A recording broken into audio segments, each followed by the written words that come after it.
ஸ்ரீ வராகி தாயே போற்றி போற்றி. என் செல்ல குழந்தையே, உன்னுடைய கஷ்டங்களுக்கெல்லாம் கடைசி இரவு இதுதான் என்பதை உனக்கு தெரிவிக்க வராகி நான் வந்திருக்கிறேன். என் குழந்தையே, இந்த வாழ்க்கையானது உனக்கு சில சமயங்களில் உன்னை அதிகமான வேதனை தரக்கூடிய விஷயங்களோடு இணைத்து வைத்துவிடும் என் தங்கமே. அவ்வாறான சூழ்நிலைகளில் மனதை நீ அமைதிப்படுத்தி பொறுமையோடு இருக்க வேண்டும். இந்த சூழ்நிலைகளுக்கு பிறகு உதாரணமாக வாழ வேண்டுமே தவிர தவறான முடிவுகளுக்கு ஒருபோதும் நீ இடம் கொடுத்து விடாதே. ஏனென்றால் வாழ்க்கை எப்பொழுது எப்படி மாறும் என்பது யாருக்கும் தெரியாது. அது சில சமயங்களில் நிச்சயமாக உனக்கு மிகுந்த மனவேதனை ஏற்படுத்தி தந்துவிடும். உன்னை அந்த கஷ்டத்தில் இருந்து வெளிவர முடியாத சூழ்நிலைகளில் தள்ளிவிடும் என் தங்கமே. இதையெல்லாம் எப்படி நீ எதிர்கொண்டு வருகின்றாய் என்பதில் தான் உன் வாழ்க்கைக்கான விஷயம் அடங்கி இருக்கிறது.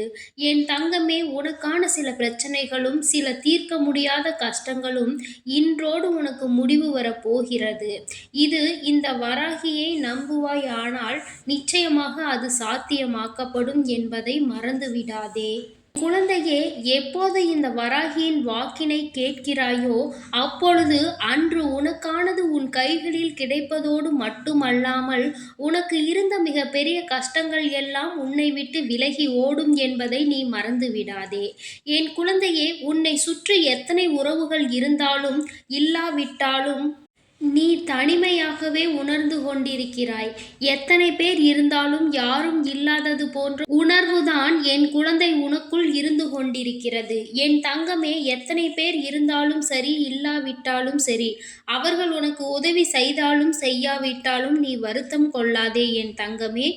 எப்பொழுதுமே உனக்கு உறுதுணையாக உன்னோடு வரக்கூடிய எல்லா கஷ்டங்களிலும் இருந்து உனக்கு கை கொடுப்பதற்கு உன் வராகியானவள் நான் இருக்கிறேன் என்பதை மட்டும் நீ நினைவில் வைத்துக்கொள். அதை மட்டுமே உன்னுடைய முழு நம்பிக்கையாக நீ வைத்து கொள்ள வேண்டும். என் தங்கமே, நீயாக வாழ பழகிக்கொள். நீயாக இருப்பாய், ஆனால் நிச்சயமாக உன்னுடைய வாழ்க்கையில் மகிழ்ச்சி என்பதற்கு எல்லை இல்லை என்பதை நீ நினைவில் வைத்துக்கொள். நீ மற்றவர்களைப் போல வாழ வேண்டும் என்று நினைத்தால் நிச்சயமாக உன்னுடைய வாழ்க்கையில் மகிழ்ச்சி என்பதற்கு வாய்ப்பிருக்காது. அதற்காக நான் மற்றவர்களை முன்னுதாரணமாக எடுத்துக்கூட வாழக்கூடாதா என்று நீ நினைக்கலாம். என் தங்கமே, அதற்கு ஒரு காரணம் இருக்கிறது. நீ யாரை முன்னுதாரணமாக எடுக்கிறாயோ, எதற்கு எடுத்துக்கொள்கிறாய் என்பதுதான் அதில் இருக்கக்கூடிய மிக முக்கியமான விஷயமாகும். என் தங்கமே, நீ ஒருவன் பணக்காரனாகிவிட்டான், நாமும் பணக்காரனாக வேண்டும் என்பதை உன் உதாரணமாக எடுத்துக்கொண்டு அவனைப் போல வாழ வேண்டும் என்று நினைக்க கூடாது. அது நிச்சயமாக உன்னை தவறான செயல்களில் ஈடுபடுத்திவிடும் என்பதை மறந்து விடாதே. அதே சமயத்தில் ஒருவன் வாழ்க்கையில் கஷ்டப்பட்டு முன்னேறுகிறான். அவனுடைய முன்னேற்றத்தை உன் கண் முன்னாலே நீ கண்டு கொண்டிருக்கிறாய். அதை பின்பற்ற வேண்டும். அவனுடைய கடின உழைப்பை போல நாமும் கடினமாக உழைத்து வாழ்க்கையில் நல்ல நிலைக்கு வர வேண்டும் என்பதை நீ பின்பற்ற வேண்டும். அதுபோல இருக்க வேண்டும் என்று நினைப்பாயானால் அதுதான் ஆரோக்கியமாகவும், அதுதான் நீ ஆரோக்கியமாக மற்றவர்களைப் போல வாழ வேண்டும் என்று நினைப்பதற்கான அறிகுறியாகவும் இருக்கும். அதை விடுத்து அவர்கள் அப்படி இருக்கிறார்கள், இப்படி இருக்கிறார்கள் என்று பொறாமைப்பட்டோ ஆசைப்பட்டோ அவர்கள் போல வாழ வேண்டும் என்று ஒருபோதும் எண்ணிவிடாதே.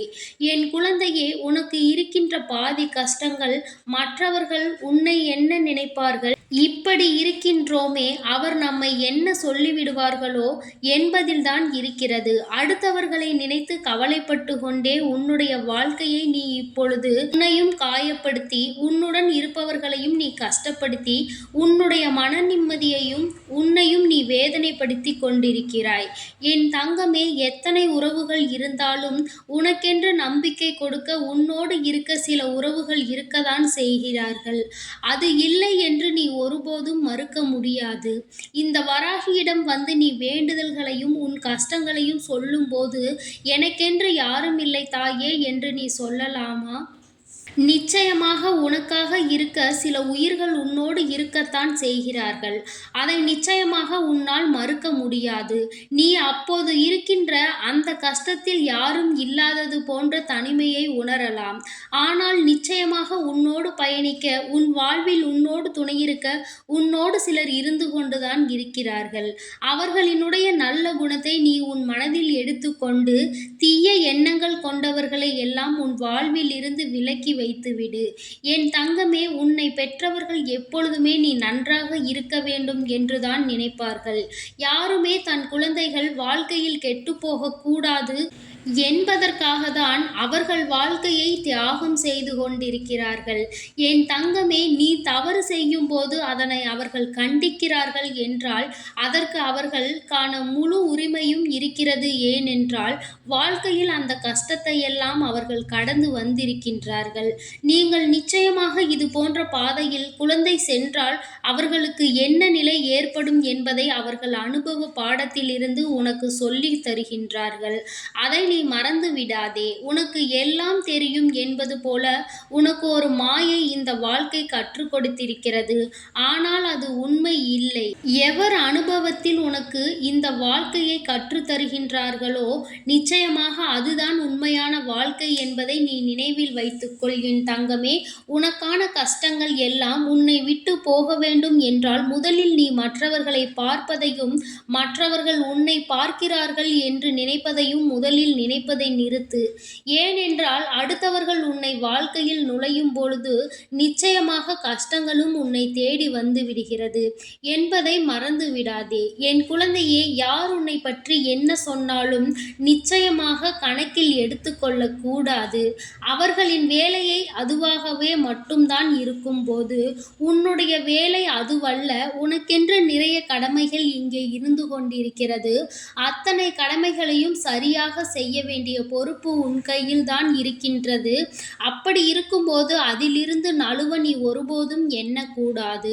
உனக்கு அறிவுரைகளை சொல்பவர்கள், உன்னோடு இருப்பவர்கள், உனக்கு வேண்டியதை எல்லாம் செய்து கொடுப்பவர்களாக இருந்தால் நிச்சயமாக அந்த அறிவுரைகளை நீ கணக்கில் எடுத்துக்கொள்ள வேண்டும். அவரின் அறிவுரை உனக்கு எதிர்மறை எண்ணங்களை ஏற்படுத்துகின்றதோ அது போன்ற அறிவுரைகளை நீ ஒருபோதும் எடுத்துக்கொள்ளாதே. உன்னுடைய வாழ்க்கையில் நீ நினைத்ததையெல்லாம் நிச்சயமாக கிடைக்கப் பெறுவாய். உன் தாயானவள் உன் கஷ்டங்களுக்கெல்லாம் முற்றுப்புள்ளி வைக்கும் நேரம் நாளை உனக்கு நல்ல விடியலாக இருக்கும் என்பதை நீ மறந்து விடாதே. என் தங்கமே, ஒவ்வொரு நாளும் நிச்சயமாக என் குழந்தைக்கு நல்ல நாளாக தான் அமையும். இனிமேலும் உனக்குள் எந்த குழப்பத்தையும் வைத்துக் கொள்ளாதே. கஷ்டங்கள் இருந்தால் அது நிச்சயமாக தீர்வுக்கான வழியும் இருக்கும் என்பதை மட்டும் நீ நினைவில் வைத்துக்கொள். கஷ்டங்களை மட்டுமே பிடித்துக்கொண்டு உன்னுடைய அடுத்த செயல்பாடுகளை எல்லாம் நீ கிடப்பில் போட்டு விடாதே. உன் வராகி அம்மா எப்பொழுதுமே குழந்தையின் செயல்களை கண்காணித்து கொண்டுதான் இருக்கின்றேன். நீ எப்பொழுது இந்த தாயின் கண் பார்வையில் இருந்து கொண்டிருக்கிறாய் என்பதை மறந்து விடாதே. உன்னுடைய ஒவ்வொரு செயல்களும் இந்த தாயினையும் சேர்த்து பாதிக்கும் என்பதை மறந்து விடாதே. நீ செய்கின்ற சிறு சிறு தவறினாலும் இது வராகியின் குழந்தை என்று நிச்சயமாக பெயர் வரும் என்பதை நினைவில் வைத்துக்கொண்டு செய்கின்ற ஒவ்வொரு செயலிலும் திறம்பட செய்வதோடு மட்டுமல்லாமல் உன் மனசாட்சிக்கு விரோதமாக நீ ஒருபோதும் நடந்து கொள்ளாதே என் தங்க பிள்ளையே. ஏனென்றால் அது உனக்கு தீமையை கொண்டு வந்து தந்துவிடும். என் தங்க பிள்ளையே, நீ எதற்காகவும் கலங்காதே, எதை நினைத்தும் வருந்தாதே. இந்த வராகி அம்மாவினுடைய ஆசீர்வாதங்கள் எப்பொழுதும் உனக்கு முழுமையாக கிடைக்கும் என்பதை நினைவில் வைத்துக்கொண்டு உன்னுடைய முயற்சிகளை நீ திறம்பட செய்து கொண்டே இரு. நிச்சயமாக உனக்கான வெற்றியை நான் உன்னிடத்தில் கொண்டு வந்து சேர்ப்பேன். என் தங்க பிள்ளையே, நீ நல்லதையே நினை. உன் வாழ்வில் எப்பொழுதும் உனக்கு நல்லது மட்டுமே நடக்கும். ஓம் ஸ்ரீ வராகி தாயே போற்றி போற்றி. ஓம் ஸ்ரீ வராகி தாயே போற்றி போற்றி.